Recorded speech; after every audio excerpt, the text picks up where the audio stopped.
Assalamualaikum warahmatullahi wabarakatuh. Hai penonton setia kasus Subang hari ini, bagaimana kabar kalian? Insya Allah pasti sehat semua.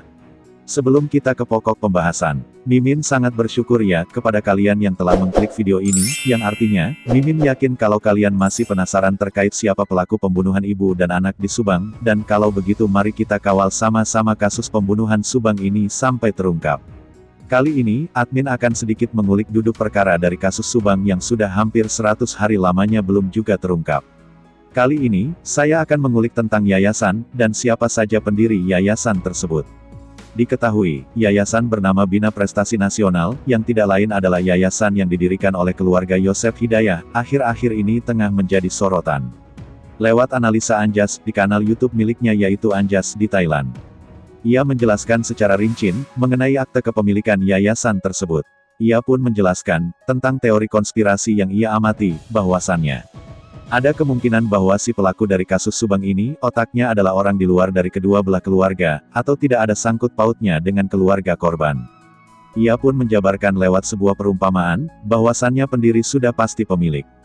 Kalau dalam sebuah usaha, misalnya kita membuka toko roti, kalau pendiri ya umumnya si pemilik, kalau untuk sebuah yayasan aku belum terlalu paham, ucap Anjas. Terlepas dari itu semua, Anjas mengatakan di situ tercantum pendirian yayasan oleh Yosef Hidayah, Yuris Raja Amalulo, Amalia Mustika Ratu, Tuti Suhartini, Ujang Sutrisna, Iwan Rudianto, dan Ato Sudiarto. Tertulis pula susunan kepengurusan, di mana Yosef Hidayah sebagai ketua, Yuris Raja Amalulo sebagai ketua umum, Amalia Mustika Ratu sebagai sekretaris, Tuti Suhartini sebagai bendahara, Ujang Sutrisna sebagai ketua pengawas, Iwan Rudianto sebagai anggota pengawas, serta Ato Sudiarto sebagai anggota pengawas.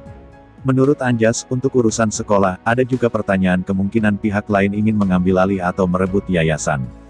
Dikatakan Anjas, walau ukuran dan luasan tidak terlalu tinggi dan tidak terlalu luas, biasanya di sekolah ada pendapatan-pendapatan, misalnya dana hibah dari swasta, pemerintah, dan lain-lain. Anjas menduga, perkembangan sekolah ini sangat pesat di bawah kepemimpinan Yoris. Anjas juga mengatakan, ada pertanyaan dari netizen, apakah mungkin di yayasan ada orang melakukan cuci uang, sebab salah seorang pendiri adalah politikus dan anggota dewan. Waduh, ini adalah sebuah tuduhan yang luar biasa. Ini adalah dugaan, banyak netizen berpikir seperti itu, ujar Anjas. Dikatakan Anjas, bahwa kasus pembunuhan ibu dan anak di Subang itu sudah melebar kemana-mana.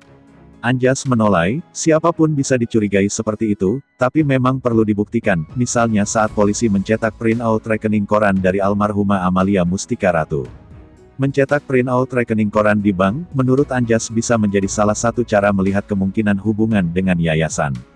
Tapi, kata Anjas, belum menjadi jaminan orang-orang yang terkait aliran dana itu terlibat pembunuhan ibu dan anak di Subang itu. Nah, kata Anjas pula, kembali kepada urusan pendirian yayasan, ada nama-nama lain yang selama ini belum disebut-sebut Ujang, atau Iwan berbicara di media massa. Anjas kemudian melakukan pencarian data di Google, di mana kemudian muncul nama-nama itu diantaranya sebagai sekretaris Dewan di DPRD Subang, ada juga yang berniat mencalonkan diri sebagai Sekda Pemkab Subang, DCB. Menurut Anjas, jika dikaitkan dengan langsung dengan kasus itu, adalah belum tentu karena masih proses sangat panjang. Namun jika dikaitkan orang-orang yang sudah berbicara di media massa, misalnya Yoris dan Yosef, di mana Anjas menduga mereka adalah pemegang utama dari yayasan. Anjas juga mengatakan, muncul dugaan-dugaan dari netizen, bahwa yayasan dijadikan tempat pencucian uang. Anjas menduga, ada kemungkinan, bahwa Amalia Mustika Ratu dan Tuti Suhartini tersangkut dana yang sangat besar. Mungkin karena mereka tidak bisa diajak kerjasama oleh orang berkepentingan itu, mereka kemudian dieksekusi alias dibunuh, ujar Anjas. Nah, katanya, apa-apa yang ia analisa itu, lebih berdasarkan dugaan-dugaan dari netizen, di mana dirinya merunutnya. Namun Anjas mengatakan, kurang setuju jika kemungkinan-kemungkinan diarahkan kepada nama-nama di luar. Sebab kunci rumah kejadian pembunuhan itu ditemukan tidak rusak.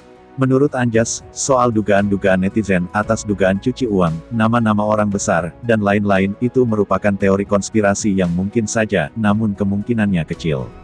Anjas tetap mempersilahkan para netizen soal teori konspirasi tersebut.